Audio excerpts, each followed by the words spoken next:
बिस्मिल्लाहिर्रहमानिर्रहीम। अस्सलाम वालेकुम। 9th क्लास, कैसे हैं स्टूडेंट्स? मैं उम्मीद करती हूँ सब ठीक हैं। चलो बेटे, उर्दू की बुक खोल लें।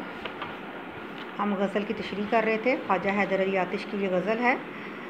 हमने इसके 4 अशआर की तशरीह की, 3 अशआर की सॉरी। तो आज हम अगले 2 अशआर की तशरीह करेंगे। ठीक है, चलें मेरे साथ करें। रही सबज़ बेफ़िक्र किश्ते सुखन, न जोता क्या मैं न बोया क्या।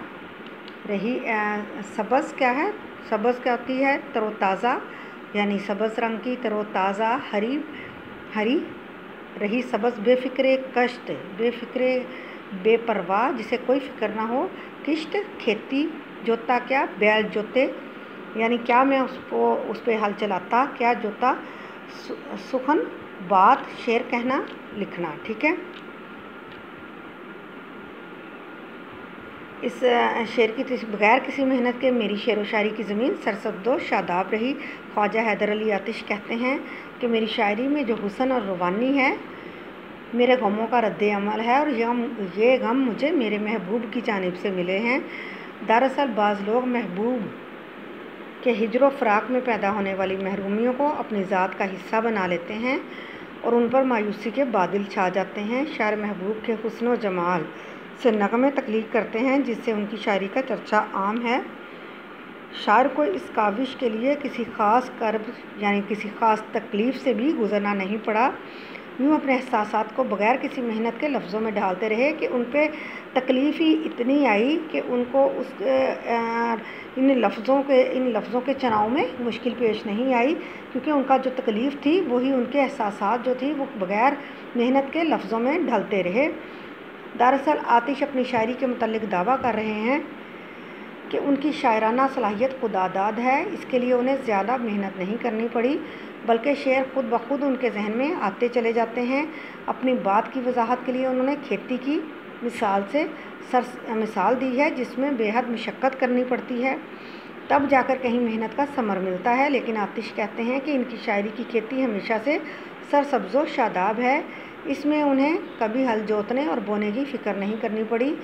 ये बाफ़ज़ले खुदा हमेशा से सरसब्ज़ और आबाद है और बग़ैर किसी मशक्क़त के शेर आते चले जाते हैं। बकौल अहमद नदीम कासमी, उन्होंने भी इसी के मुतल्लिक़ एक शेर लिखा है। हाय ये हुस्ने नज़र वाए यरा नाई फ़न, हम तो भूखे हैं मगर खेत है शादाब अपना। यानी हमें तो कुछ नहीं मिला महबूब की तरफ से, लेकिन ये है कि हमारी शायरी खूब होने लगी। शायरी का खेत जो है वो शादाब तरोताज़ा हो गया।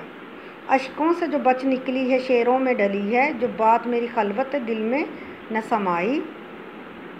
अगला शेर है। बरहमन को बातों की हसरत रही, खुदा ने बुतों को न गोया किया। बरहमन कौन है? हिंदुओं का आलम, यानी पंडित। जो पंडित है, आपको पता है ना, हिंदुओं के जो पंडित होते हैं उनको बरहमन बोला जाता है। हसरत वो ख्वाहिश जो पूरी ना हो सके। गोया यानी को ना गोया किया, गोया ना किया, बोलने वाला बोलने की सलाहियत ना दी उनको। बुत क्या है? बुतों को ना गोया किया। बुत क्या होता है? मूर्ति, मुजस्मा होता है। मुराद महबूब, यानी मैं महबूब की ख्वाहिश में इतना आगे निकल गया, लेकिन वो मेरे लिए कुछ नहीं बोलता, वो मुजस्मे की तरह है। बरहमन की ख्वाहिश है कि बावजूद अल्लाह ताला ने बरहमन की ख्वाहिश के बावजूद अल्लाह ताला ने उनके बुतों को बोलने की ताकत ना दी। इस शेर की तशरीह में हम देखते हैं कि किस के बारे में बात हो रही है। बरहमन जो हिंदुओं का पंडित है, वही उन्हीं के बारे में है कि वही ज़ात हक ताला है जो परेशान लोगों की फरियादें सुनता है। कि बरहमन कुछ नहीं कर सकता, वो जितना मर्ज़ी भी करे, लेकिन उसके बुत जो हैं वो नहीं बोल सकते। वही ज़ात हक ताला है जो परेशान लोगों की फरियादें सुनता है और उनकी ज़रूरियात अपनी कुदरत कामिला के ज़रिए पूरी करता है। वही समीअ व बसीर है। दूसरे वो लोग हैं जो रब्बुल आलमीन के वजूद का इनकार करते हैं। कौन से वाले? पंडित जो हैं, बरहमन जो हैं। वो पंडित बरहमन हैं जिनकी सारी ज़िंदगी बुतों की परस्तश में गुजर जाती है। दुआएं करते करते ज़ुबानें खुश्क हो जाती हैं, माथा रगड़ रगड़ कर घिस जाता है।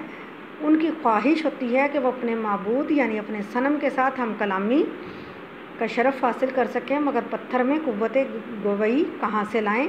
کہ پتھر تو بول ہی نہیں سکتا، کہاں سے لائیں اس میں قوت گویائی۔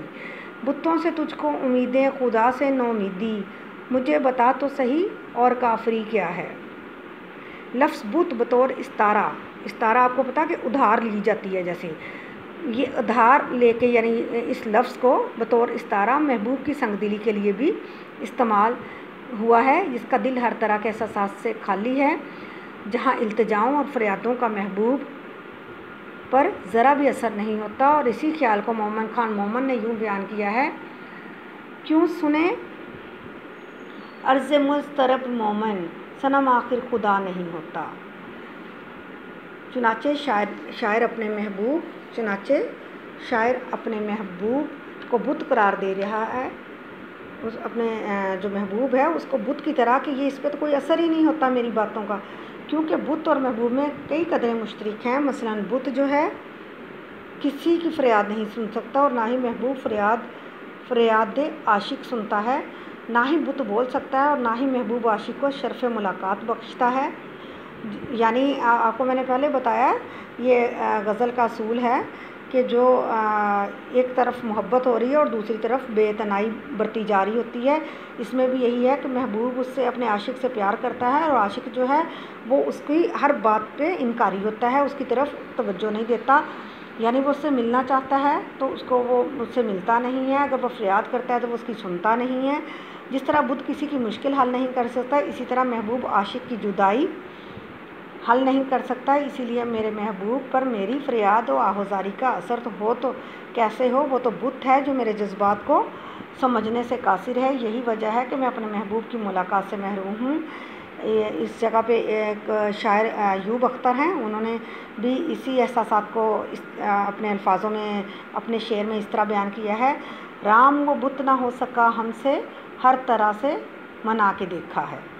ٹھیک ہے بیٹے، آپ نے ان اشعار کو اچھے سے یاد کرنا ہے، اس کی آپ نے گہرائی پہ پہنچنا ہے کہ اس میں کس طریقے سے بات کی ہے۔ برہمن کی ایک خدا کے ساتھ اور برہمن کی بات کی ہے، ان کے خدا کی کہ ہندوؤں کا جو پنڈت ہے وہ ان کو مانتے ہیں، اور پتھر کے بارے میں اور خدا کے بارے میں یہ بیان کیا گیا فرق۔ ایک دوسرا جو ہے بت اور ایک بت اور دوسرا محبوب جو ہے وہ عاشق کے بارے میں کہتا ہے، ان کی مماثلت کی گئی ہے۔ آپ نے ان کو اس کی ڈیپتھ میں جا کے، اس کی گہرائی میں جا کے آپ نے اس کو سمجھ کے تو یاد کرنا ہے۔ ٹھیک ہے، اوکے جی، اللہ حافظ۔